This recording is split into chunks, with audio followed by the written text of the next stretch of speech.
Nosotros no sabemos nada, Padre. Ten misericordia. Pedimos todo esto en el nombre precioso de Cristo. Amén. El Evangelio es la vida, muerte y resurrección del Señor Jesucristo. Eso es lo que la Biblia define como Evangelio, como buenas noticias.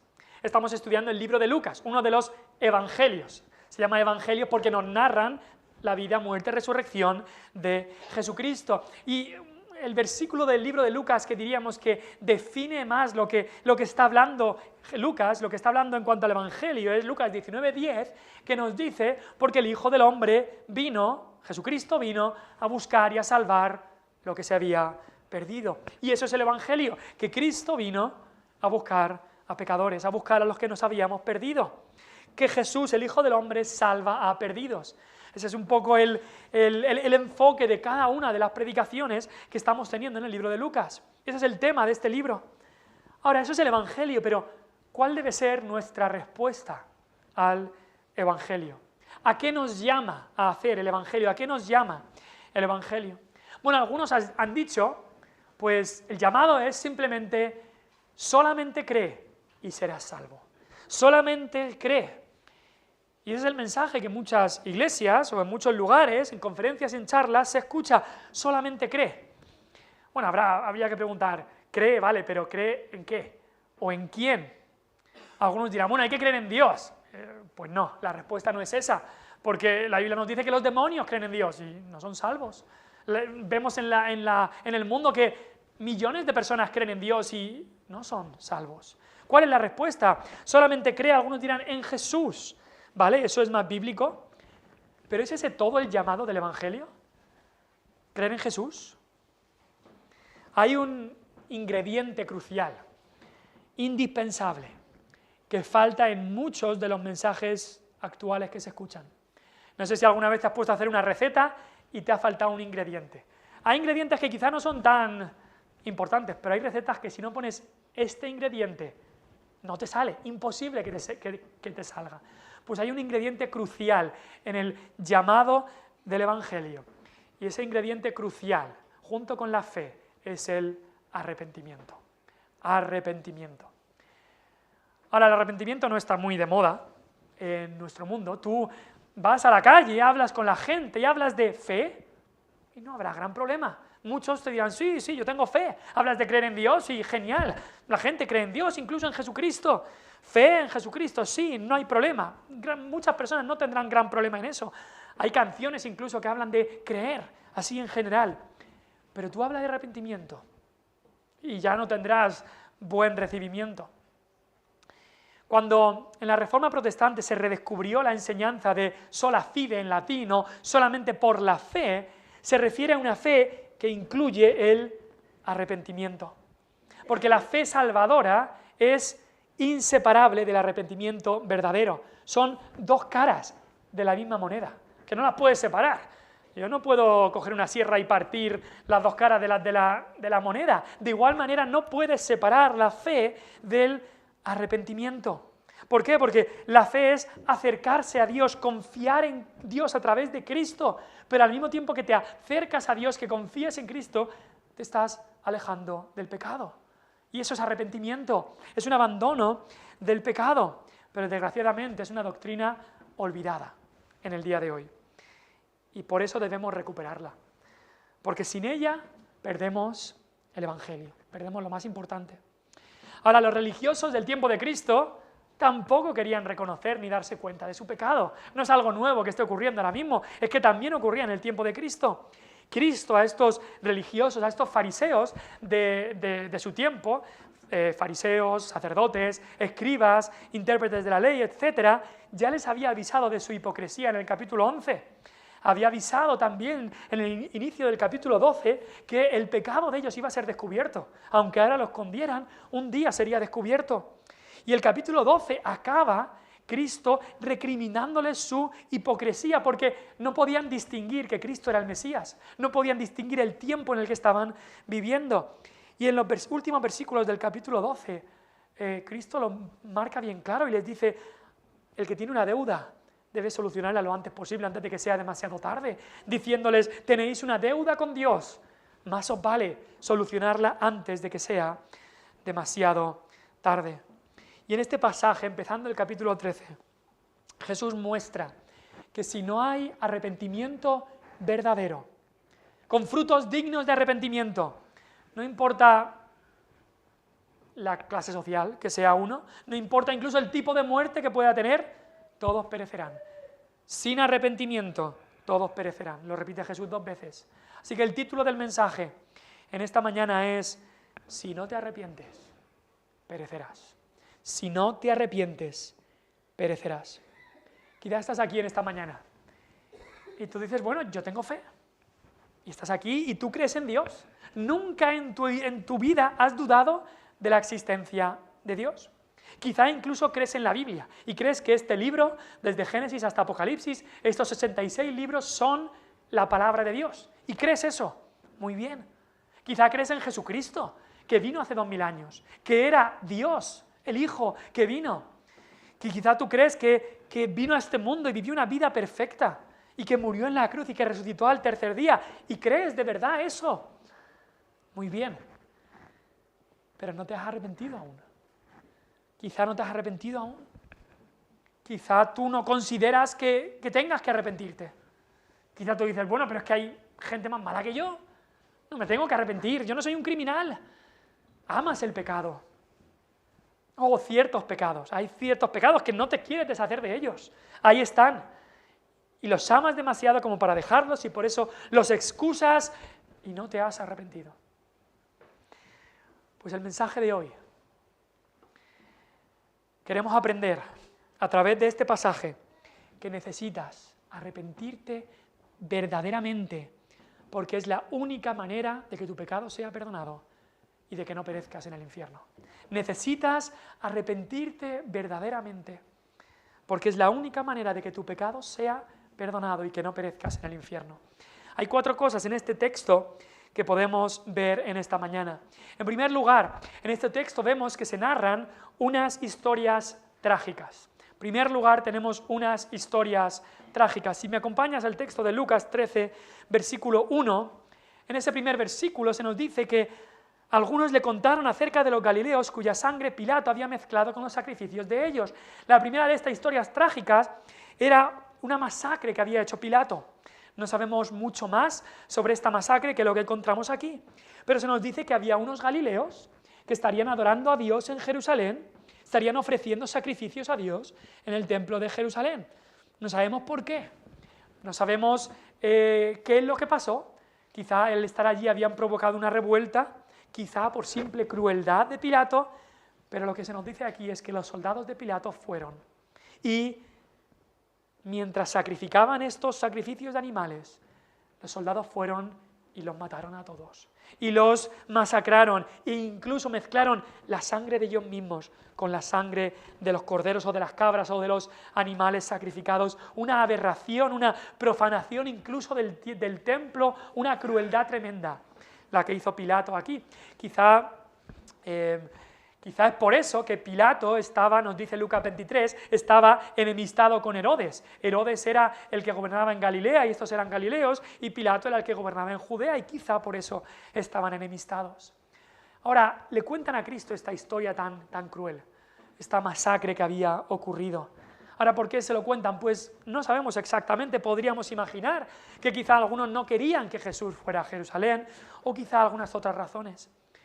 Pero Cristo también cuenta otra historia trágica y la encontramos en el versículo 4. Ya le habían contado esta historia de lo que había hecho Pilato, esta masacre, pero Cristo también cuenta la tragedia de la torre de Siloé. ¿A qué se refiere? Pues tampoco sabemos mucho de lo que ocurrió aquí, pero según lo que nos dice el texto, es algo de que todos estaban hablando, un gran accidente había ocurrido. Siloé sabemos que está en Jerusalén, y había torres, había un estanque cerca, el estanque de Betesda, también había unas torres allí, y al parecer una de estas torres en algún momento se cayó y mató a 18 personas.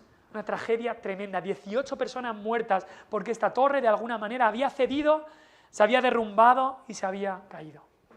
Tenemos aquí 2 historias trágicas, 2 historias tristes, muy tristes. Y nuestro mundo está lleno de historias así. No tienes más que enchufar las noticias y ver que este mundo está lleno de historias como estas. Por las noticias, y ves, pues, noticias como la de Pilato. Ves a gobernantes, presidentes, comenzando guerras, continuando guerras, ves peleas, ves asesinatos, ves violaciones, ves torturas, masacres, guerras. Todo esto está a la orden del día. Esto no es nada que ocurrió entonces y no ocurre ahora. Incluso lo que nos dicen en las noticias no es todo lo que ocurre, hay mucho más que está ocurriendo en el mundo. Es una realidad en nuestra vida.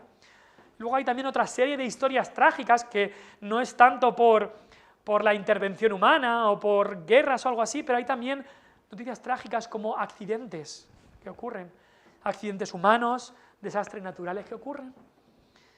Muere gente porque un edificio se derrumba, como aquí, o porque ha ocurrido un incendio en un edificio, como ocurrió en Valencia hace unos meses, un coche choca con un autobús o algo así, o ha habido un desastre natural, como un terremoto, como unas inundaciones, como también ocurrió en Valencia hace unos meses, como un tsunami, como hace unas décadas, allí en Indonesia, terremotos, etc. Ocurren cosas así, o también enfermedades que vienen a las personas, tragedias que ocurren así, y esto está a la orden del día, está a la orden del día. Ahora, ¿qué debemos hacer con estas cosas? En primer lugar, pues debemos afrontar esta realidad. Debemos afrontar esta realidad porque ocurre. Ahora, he conocido a personas que se niegan a afrontar esto. Quieren, como el avestruz, esconder su cabeza bajo tierra, si se puede decir así, y decir, vivo en un mundo bonito, todo rosa, terciopelo, todo va bien, la gente es buena, no ocurre nada malo. Bueno, eso no es lo que debemos hacer, esa no es la actitud que debemos tener. Hay gente que no quiere afrontar esto, que dicen, yo no quiero pensar en cosas tristes. Y mucha gente que me dice, no, el mundo es todo tan bonito, la gente toda tan buena, y esa misma persona pues no reconoce que hay que afrontar esta realidad. Algunos dicen, bueno, yo simplemente me pongo la música a tope, no me quiero enterar de nada, continúo con mi vida, pero este mundo es pecador, hay maldad y mucha. Y también este mundo vemos que está sufriendo las consecuencias del pecado, estas cosas ocurren y no podemos mirar hacia otro lado. Ahora, eso es una realidad, afrontarlo, pero también como cristianos debemos acercarnos con ternura y compasión a las personas que sufren, como Cristo hizo, cuando vio a un joven que era llevado en un ataúd, hijo único de su madre, allí en la viuda de Naín, y cómo se acerca con compasión, tiene compasión de la gente. Cristo se acercaba así con ternura y compasión y deberíamos seguir su ejemplo. Pero más que nada, cuando pensamos en todas estas historias trágicas que ocurren, que nuestro mundo está lleno de ellas, debemos aplicárnoslas. Porque ¿cuántas personas hay que pueden hablar de la muerte de este, de la muerte del otro, pero nunca hablan de que un día les tocará a ellos? Y de la esperanza que tienen o no tienen después de la muerte. Pueden hablar de la masacre que tal persona ha hecho, o de lo que ha salido en las noticias, el crimen este y el otro, y la crueldad y el egoísmo de un presidente o del otro. Pueden hablar de los crímenes de la gente y de los pecados de la gente, pero nunca se lo aplican a sí mismos y hablan y reconocen sus propios pecados. Escuchas de un accidente terrible, personas que repentinamente han fallecido, quizá pasas por el tanatorio y ves que está lleno, que hay gente. Pues aplícatelo, pregúntate, ¿estoy yo preparado para irme? ¿Estoy yo preparado para cuando me ocurra a mí? ¿Dónde estuviera yo si esto me hubiera ocurrido a mí? ¿Dónde estaría mi alma si me ocurriera a mí? Escuchas sobre un crimen o un pecado, piensa, ¿están mis pecados perdonados? ¿Están mis crímenes delante de Dios perdonados por la sangre de Cristo? No solamente debemos afrontarlo y acercarnos a estas personas, debemos aplicárnoslo a nosotros. Así que así empieza el texto con historias trágicas, pero en segundo lugar, quiero ver una pregunta inquietante, porque cuando le cuentan esta historia tan cruel sobre Pilato, Jesús les hace una pregunta en el versículo 2. Les dice: ¿pensáis que estos galileos, porque padecieron tales cosas, eran más pecadores que todos los galileos? Jesús les pone a pensar un poco. ¿Por qué es que murieron estos galileos? ¿Por qué fueron masacrados por Pilato? Y hace la misma pregunta a Jesús sobre esta segunda historia que él cuenta de la torre en Siloé que se cayó sobre los 18, y les dice: ¿pensáis que eran más culpables que todos los hombres que habitan en Jerusalén? Cristo hace la misma pregunta que tú te habrás hecho alguna vez. ¿Por qué hay gente que sufre tanto? ¿Por qué unos sufren mucho más que otros en este mundo? O quizá la pregunta que mucha gente se ha hecho: ¿por qué le ocurren cosas malas a gente buena? Es una pregunta que también tuvo Job ya en el principio de la historia. ¿Os acordáis de la historia de Job? Todo lo que Dios permitió que sufriera. Y Job, aunque al principio reaccionó de la manera más correcta delante de Dios y adoró a Dios y dijo: el Señor dio y el Señor quitó, sea su nombre bendito. Pero conforme fue quedándose esa tristeza y esa amargura en el corazón, Job comenzó a cuestionar a Dios. A comenzar a decirle: Señor, ¿por qué has permitido que esto ocurra? Es una pregunta que nos hemos hecho todos. ¿Por qué, Señor, permites el sufrimiento? Es una pregunta inquietante. Sabemos que todo sufrimiento en el mundo viene pues porque el pecado entró en el mundo. Adán y Eva, cuando fueron creados, no había nada de sufrimiento en sus vidas, absolutamente nada. No había muerte, no había sufrimiento, no había enfermedad, no había accidentes, no había tragedias, nada. Y desde que entró el pecado, comenzó todas estas cosas. Y también sabemos que no hay ni uno bueno en este mundo, ni uno solo. Pero muchas veces la manera de pensar humana, la manera de pensar egoísta del hombre, es que llegamos a pensar: bueno, el que le va mal, el que ha tenido esta situación tan trágica, quizá es porque algo ha hecho. A mí me va bien, no decimos por la misericordia de Dios. El hombre dice: a mí me va bien porque hago las cosas bien. Pero no reconoce la misericordia de Dios. Y es el mismo pensamiento que tuvieron los amigos de Job cuando Job estaba sufriendo tanto. Le decían: ¿estás sufriendo? Porque algo habrás hecho. Algo habrás hecho si estás sufriendo. Hay gente que incluso cree que, y en el tiempo de Cristo también creían, que si alguno moría tranquilo, en paz, eso es que iba al cielo. Y si alguno moría repentinamente o trágicamente, eso es que iba al infierno. Pero eso no es verdad. La verdad es otra. Hay gente que ha muerto muy pacíficamente y ha ido directo al infierno. Y hay gente que ha morido repentinamente y trágicamente y han sido llevados a la presencia de Dios. No ocurre así. Y por eso Cristo, la primera respuesta que Él da a su propia pregunta es: no. ¿Pensáis que han muerto estos por ser más pecadores? No, no es por eso. No es por eso. Cristo había hecho esa pregunta con una intención muy clara. Porque Cristo no quería ponerse a debatir sobre el problema del sufrimiento, que sabemos que estamos en las manos de Dios, sobre por qué Dios permite unas cosas y otras. Cristo no se iba a poner a debatir sobre eso, porque debemos confiar en que Dios es soberano. Pero Cristo va directo a la respuesta. Y en tercer lugar encontramos una respuesta definitiva.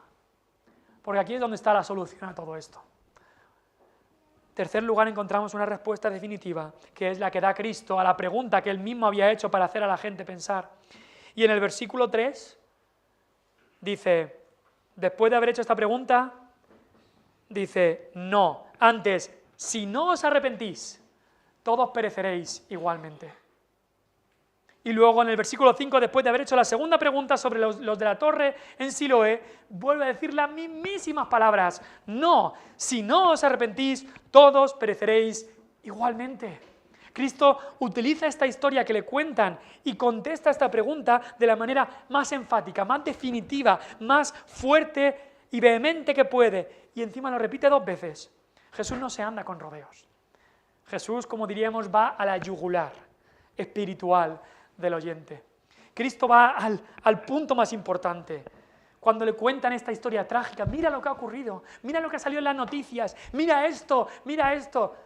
Jesús deja ese tema aparte y dice, ¿y tú? ¿Y tú qué? ¿Y tú cómo estás? ¿Cómo vas a acabar tú? Podemos ponernos a hablar de la guerra, de lo que pasa en Ucrania, de lo que pasa en Gaza, en Israel, de lo que pasa aquí, de lo que pasa allá, de este presidente, del otro, de esta persona que ha muerto, y este y lo otro. Y lo que tienes que darte cuenta, si no estás aún en Cristo, es, ¿y yo? ¿Y yo? ¿Dónde voy a estar yo? ¿Qué pasa si a mí me ocurre eso? Es lo mismo que pasó también con Nicodemo cuando vino al Señor a hablarle este hombre mayor en Juan capítulo 3, y este hombre empieza a hablarle de que, maestro, sabemos que has venido de Dios, porque nadie puede hacer los milagros que tú haces si no está Dios con él. Y Jesús se deja de bienvenidas y de adulaciones y tal, y le dice, necesitas nacer de nuevo. Vamos a dejar los temas aparte, vamos a ir a lo que es realmente importante. Necesitan nacer de nuevo. Y aquí se lo dice bien claro a todos, si no os arrepentís, todos pereceréis, todos pereceréis. Ahora, esta respuesta de Cristo era también profética, ya que solo unas décadas después, en Israel, en Jerusalén, como Cristo estaba anunciando, esta nación no arrepentida de Israel iba a perecer como nación. En el año 70 después de Cristo, el general Tito, romano, vino a la ciudad de Jerusalén y a todo Israel y destruyó por completo, de una manera tremenda, toda esta nación. Algunos judíos salieron en el exilio, pero todo lo que tenían aquí en el tiempo de Cristo, los judíos, perecieron. Jesús no solamente estaba hablando individualmente a la gente que estaba con ellos, estaba hablándoles como nación. Si no os arrepentís, y no se arrepintieron, pereceréis. Ahora, la pregunta aquí es, ¿qué es el arrepentimiento? La respuesta es definitiva de Cristo, pero dice, si no os arrepentís. ¿Qué es este arrepentimiento? La palabra griega que se utiliza para arrepentimiento habla de un cambio de mente, un cambio de mentalidad. Y por supuesto el arrepentimiento comienza ahí, comienza con cuando la persona cambia su manera de pensar. Comienza a ver el pecado de esta persona de una manera diferente. Ese pecado que antes le encantaba, ahora lo comienza a odiar, lo comienza a ver como Dios lo ve. Pero el arrepentimiento es mucho más que un cambio de mentalidad. El arrepentimiento es un cambio de dirección. Estás yendo a un lado y cambias tu dirección porque ha cambiado tu mentalidad. Hay 4 palabras que podemos recordar en cuanto a lo que es el arrepentimiento verdadero, porque tenemos que entender lo que es el arrepentimiento, porque hay mucho arrepentimiento falso, hay mucho arrepentimiento de boca para afuera, pero tenemos que entender lo que es verdaderamente el arrepentimiento. Y el arrepentimiento siempre va a haber una convicción de pecado. Convicción de pecado ocurre primeramente en la mente. Es darse cuenta, estar convencido, de ahí viene la palabra convicción, reconocer el pecado que uno ha hecho.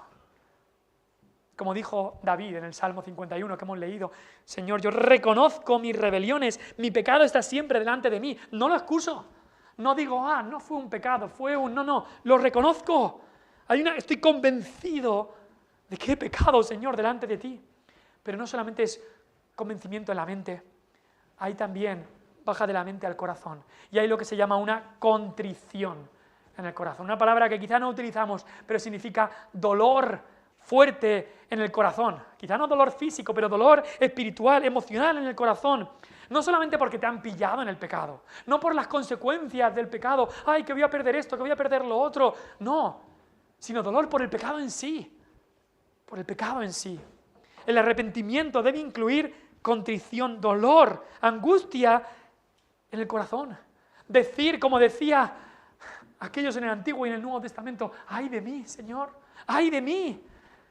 Debe incluir eso, un temor verdadero de Dios en el corazón. El arrepentimiento verdadero empieza en el interior. Es un convencimiento, una convicción de pecado, pero después una contrición de corazón. Ahora, Ya los profetas en el Antiguo Testamento sabían que había mucho arrepentimiento de boca para afuera.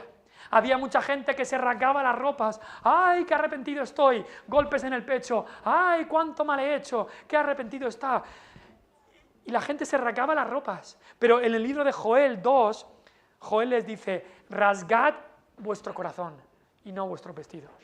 Porque es muy fácil rasgarse la ropa, decir, ¡ay, ay, ay, ay, ay!, de boca para afuera. Pero el corazón sigue duro, el corazón sigue no arrepentido. Dice, rasgad vuestro corazón y no vuestros vestidos, y convertíos a Jehová vuestro Dios, porque es misericordioso es y clemente, tardo para la ira y grande en misericordia. Debe haber una convicción de pecado, debe haber una contrición de corazón. Contrición habla de incluso compresión, de que el corazón se duele. Debe haber también una confesión con la boca.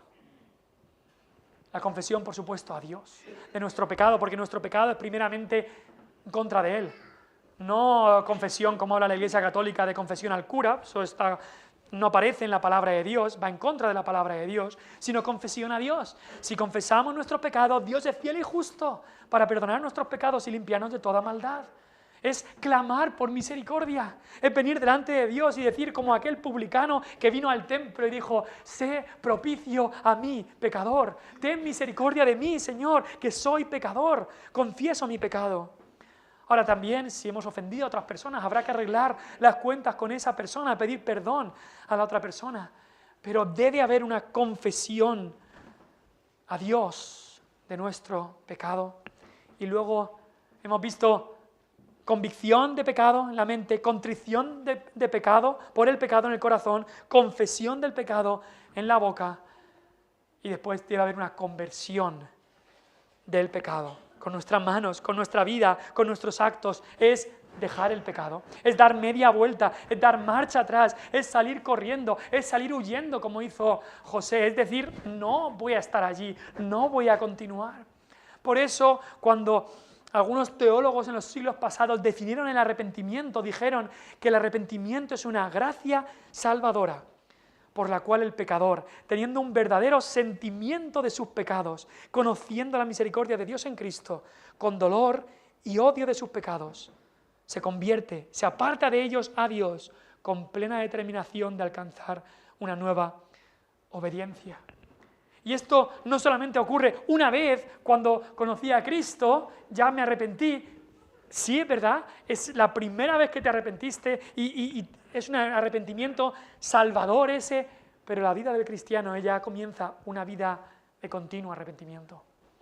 En la conversión nos arrepentimos por primera vez y Dios nos perdonó para toda nuestra vida, pero la vida del cristiano seguimos arrepintiéndonos cada día.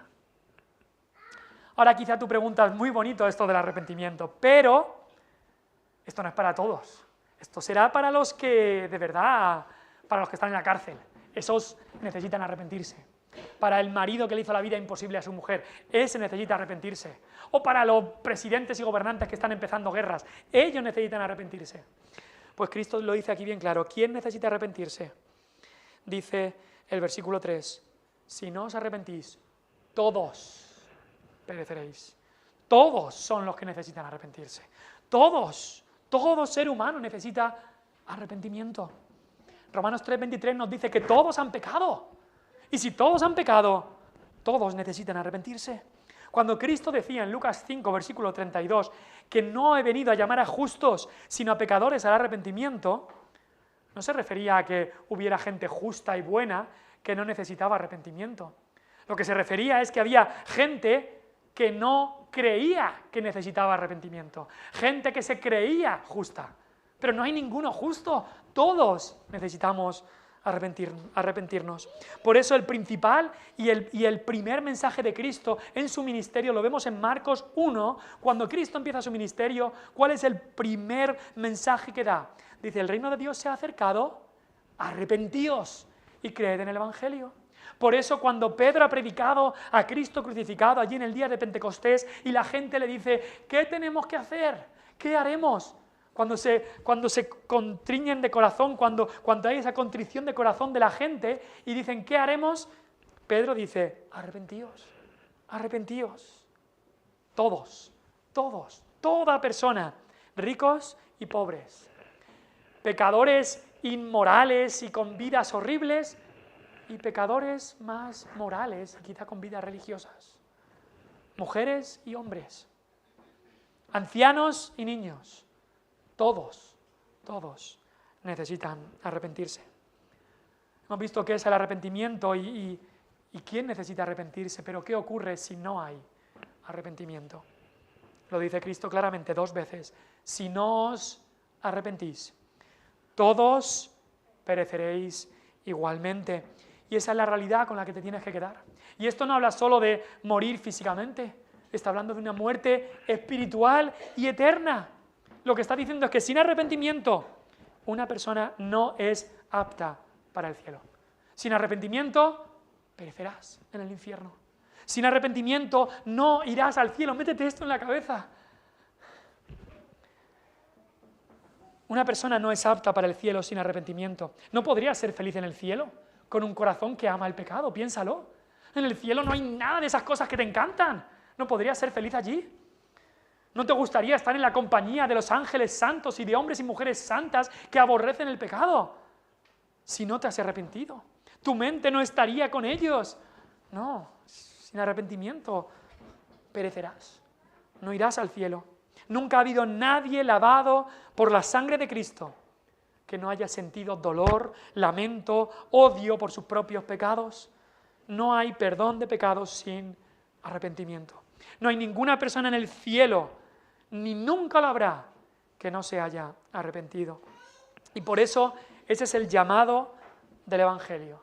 Cristo ha venido, Cristo ha vivido una vida perfecta, Cristo ha muerto una muerte como sustituto, Cristo ha resucitado con poder y está en la diestra de Dios. Ahora arrepiéntete. Ahora arrepiéntete. Y en Hechos y en el Nuevo Testamento se nos dice que Dios da el arrepentimiento. Segunda Timoteo dice que Dios concede el arrepentimiento.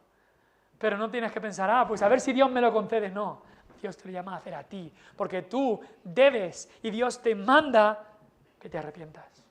Que te arrepientas. El arrepentimiento del que nos habla Dios no es simplemente una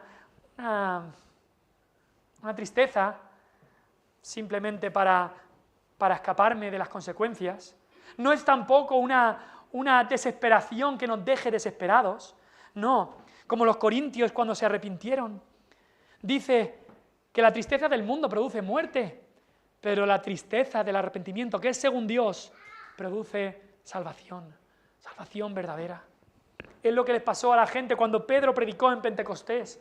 Nos dice que se compungieron de corazón. Hubo esa convicción de pecado, hubo esa contrición de pecado, hubo esa confesión de pecado y hubo esa conversión del pecado. Necesitas arrepentirte. Necesitas arrepentirte. Si estás aquí y quizá crees en esto y en lo otro y quizá eres simpatizante de aquí, de esto, de lo otro, pero no te has arrepentido. Las palabras de Cristo siguen relevantes en este día. Si no te arrepientes, perecerás. Y acabamos con una ilustración final, que la encontramos en el versículo 6 al 9. Como Cristo suele hacer, después de enseñar algo directamente. A veces lo hacía antes y esta vez lo hace después, pero da una ilustración, porque todos entendemos las cosas mucho más fáciles con una ilustración. Y nos cuenta una ilustración de una higuera sin fruto, de un dueño de esa higuera y de un labrador o de un viñador que iba a trabajar allí. Así que empecemos a ver qué quiere decir Dios aquí, qué quiere decir Jesús al contar esta historia. Vemos la higuera sin fruto. Nos dice el texto, versículo 6, tenía un hombre una higuera plantada en su viña y vino a buscar fruto en ella, normal, y no lo halló. Entonces este hombre dijo, ya hace 3 años que vengo a buscar fruto en esta higuera y no lo hallo. Córtala, ¿para qué? Inutiliza también la tierra. Así que vemos que había una higuera sin fruto. Ahora, ¿por qué estaba una higuera ahí? Pues era una higuera plantada de una manera especial, porque si os fijáis se nos dice que era una higuera plantada en una viña. La viña no es donde están las higueras, la viña es donde están las vides. Así que vemos aquí que un hombre tenía una viña con muchas vides para producir uvas, pero quiso dedicar un terreno especial en esa viña para poner una higuera. Quería higos, le gustarían los higos. Y puso ese terreno para esa planta especial, para ese árbol, esa higuera. Y de alguna manera esto también estaba hablando al pueblo de Israel. El pueblo de Israel había sido escogido por Dios para que de todo el mundo, de toda la viña del Señor, ellos tuvieran, de una manera especial, fueran plantados por Dios para producir fruto para Dios. Ahí estaba, eran la higuera del Señor, los había escogido, los había plantado en su viña, les había dado un lugar especial para que produjeran fruto. Ahora no solamente nos habla esta higuera de Israel, nos habla de cualquier persona que está recibiendo los privilegios de escuchar el Evangelio, los privilegios de poder conocer algo de la gracia, de estar presente con la Iglesia de Cristo. Tienes, si estás aquí esta mañana, unos privilegios que otros no tienen. Ahora esta higuera se nos dice que no daba fruto. Seguramente tenía hojas, quizá hojas muy grandes, quizá pudiera ser que daba sombra para el verano, pero no había higos, ni brevas tampoco, ningún fruto daba. Y la higuera es para que dé fruto. No estaba haciendo aquello para lo cual había sido diseñada y plantada. La razón por la cual había sido puesto ahí era para dar fruto y no daba fruto. Y esto nos habla de aquellas personas, como Cristo estaba hablando antes, que no había arrepentimiento. O como decía Juan el Bautista, no había frutos dignos de arrepentimiento. Quizá hablan con la boca, ¡ay, sí, me he arrepentido! Pero no había frutos dignos de arrepentimiento. Incluso dice aquí que no era 1 año, ni 2, sino 3 años, que el dueño de la higuera había estado viniendo a ver si había fruto. Y no había fruto. Incluso entiendo que las higueras tienen 2 veces que dan fruto y venía, y no había fruto en la higuera. No había fruto. 3 años. Quizá Cristo nombra 3 años, por los 3 años que Cristo estuvo de ministerio en esta tierra. 3 años estuvo Cristo. Y Israel no se arrepintió. Hubo tanta falta de fruto en estas personas. Y no solamente que no da fruto, pero el dueño va más allá y dice, es que inutiliza la tierra. Inutiliza la tierra. La higuera estaba allí sin fruto y estaba entonces inutilizando la tierra. Hacía que esa tierra en la que estaba plantado ahora era inservible. No te estaba sirviendo para nada esa tierra si la higuera que estaba plantada allí no daba fruto. Incluso la palabra inutilizar habla de destruir. Se está cargando la tierra. Y esto está hablando de una realidad muy solemne. Y es que si tú tienes los privilegios de escuchar el Evangelio, si estás aquí, si vienes normalmente, si te sientas, si tienes amigos que te hablan, que te recuerdan el Evangelio, familiares que te lo dicen una y otra vez, quizá tus padres te han enseñado en los caminos de Dios, y no te arrepientes, tu falta de arrepentimiento, tu impenitencia, no solamente te hace daño a ti mismo, le hace daño a otros. Estás inutilizando la tierra. Algún otro podría estar en tu lugar y se hubiera arrepentido ya y hubiera dado fruto para el Señor. Y tú estás ahí ocupando un lugar y no te arrepientes. Eso es lo que estaba pasando con la higuera. Ahora viene el amo, viene el señor de la finca y hay una sentencia del amo. El amo es muy claro con lo que dice. Con su decisión, después de 3 años, le dice al viñador una cosa bien clara, un mandato. Le dice, córtala, versículo 7. Córtala, llevo 7 años, llevo 3 años viniendo, córtala. Cristo había dicho cosas parecidas con la parábola, por ejemplo, de la vid y de los pámpanos. Dice, todo pámpano que no da fruto es cortado, es quitado. Si no hay fruto, mejor cortarlo. Esa era la sentencia que había dado. Al pensar en esta sentencia, me vino a la mente la historia de Nabucodonosor, ese rey de Babilonia en el tiempo de Daniel.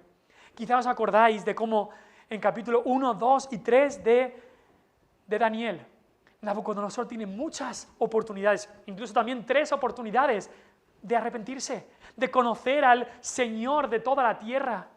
Primero, Daniel y sus amigos tienen esa determinación de seguir a Dios y de servir a Dios y de no contaminarse. Después ve cómo Daniel tiene a Dios con él porque revela ese sueño imposible para los otros sabios del reino. Y después ve cómo estos 3 jóvenes no se arrodillan ante esta imagen que Nabucodonosor ha hecho. Incluso no solo que no se arrodillen, sino que están dispuestos a ser lanzados al horno de fuego.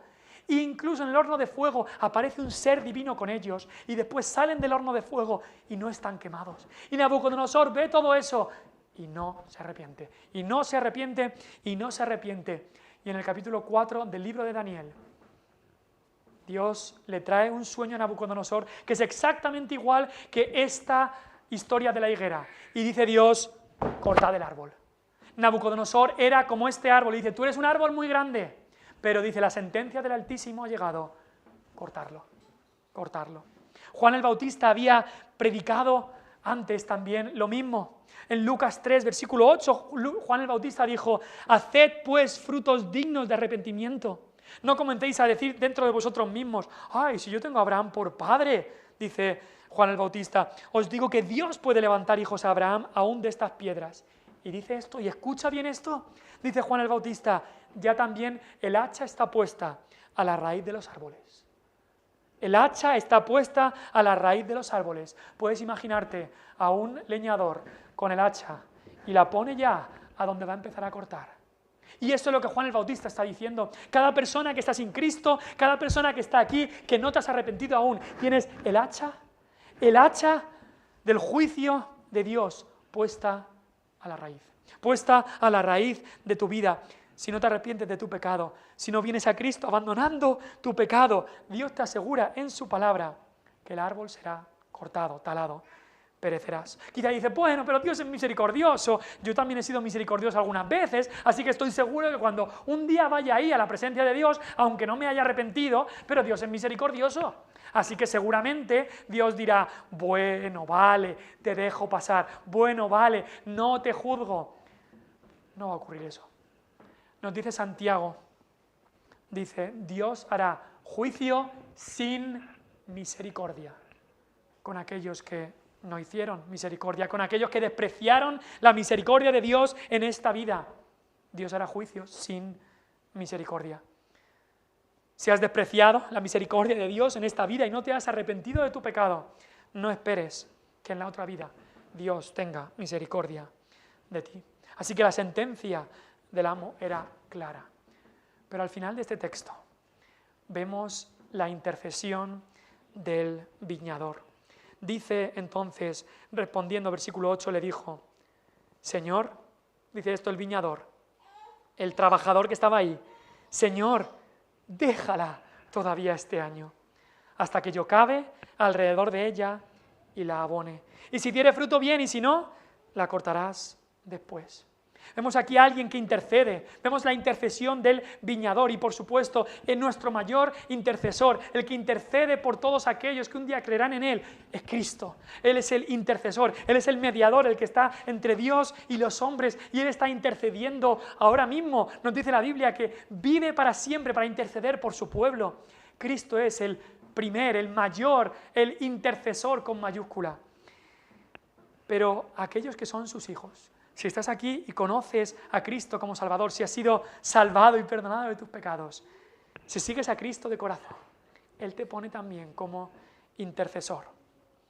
Y este viñador, vemos que reconoce la situación, no niega la situación tan negativa de la higuera, no ha dado fruto, esta higuera es un fraude, no está sirviendo para nada, no merece estar más tiempo ahí plantada.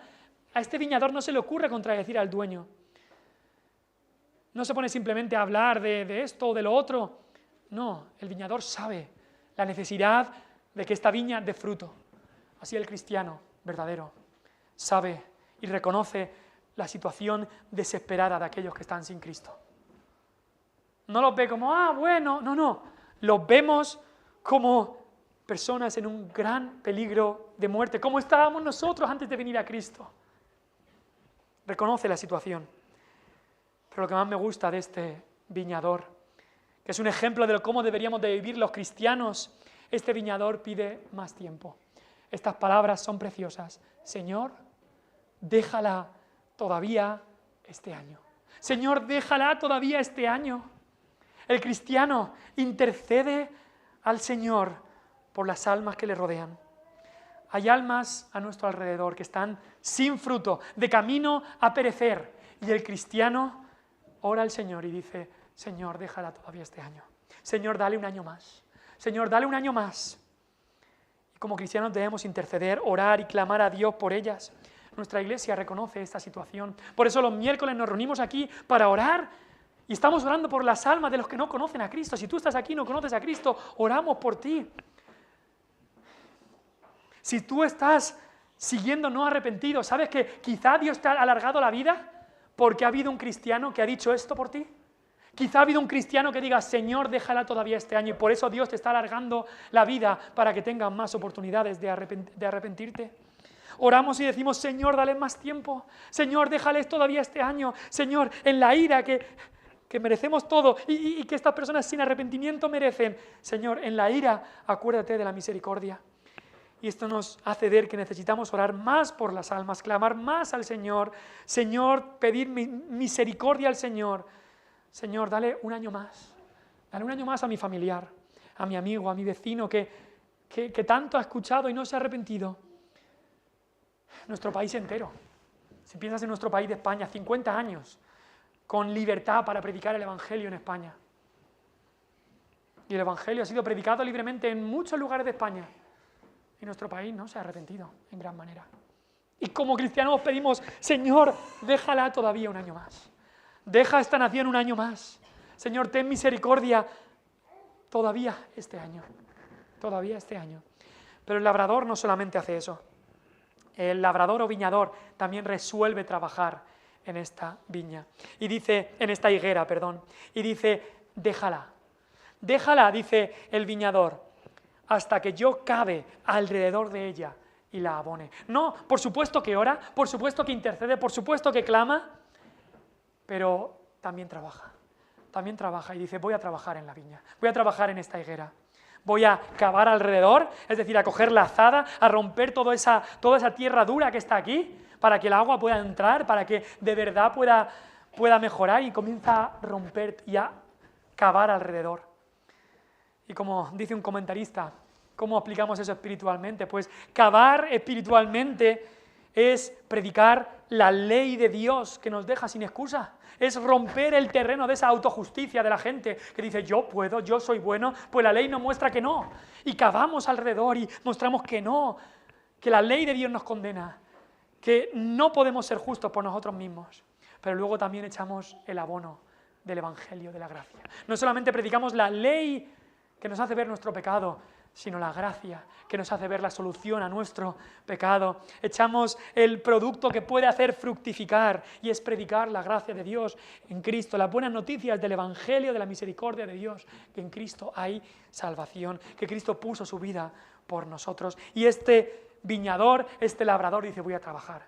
No solamente voy a interceder, pero voy a trabajar para que la higuera tenga fruto. Y al final de todo, este viñador, este labrador, deja el resultado en las manos de Dios.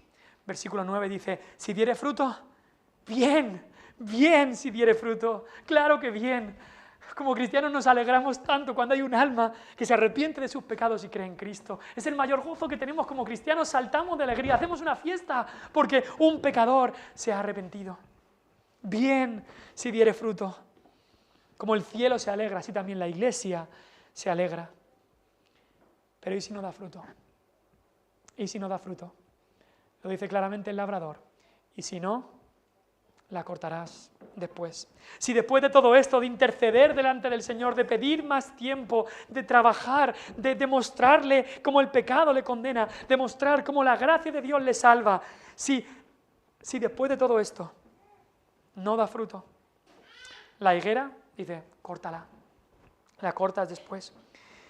Y el cristiano verdadero, aunque le llene de lágrimas en su rostro, el cristiano verdadero acepta el juicio de Dios sobre el perdido, sobre el no arrepentido. Aquel que ama a Dios con todo su corazón, cuando Dios muestre su justicia en la condenación del impío, le dirá, Dios, eres justo. Dios, eres justo.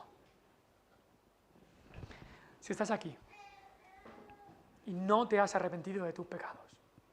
No me importa que tú creas en esto o creas en lo otro, o hayas hecho esto o hayas hecho lo otro, o des tal dinero para caridad, o hagas esto o hagas lo otro. Si no te has arrepentido verdaderamente de tus pecados, eres enemigo de Dios. Te imploro, por favor, ven a Cristo arrepentido. Como dice Cristo aquí, arrepiéntete o perecerás. La Biblia nos dice que el infierno sigue caliente. El infierno sigue existiendo. Y aquel que no se arrepienta de sus pecados perecerá. Es una verdad muy solemne, pero es una verdad también que nos recuerda que lo contrario es verdad. Aquel que se arrepiente, aquel que viene a Cristo convencido de su pecado, dolido y contrito por su pecado, confesando su pecado y convirtiéndose de su pecado, alcanzará misericordia y recibirá la vida. Y no perecerá nunca, ni nunca habrá condenación para él, sino que podrá tener vida eterna en Cristo Jesús. Piensa en estas cosas, por favor. Vamos a orar.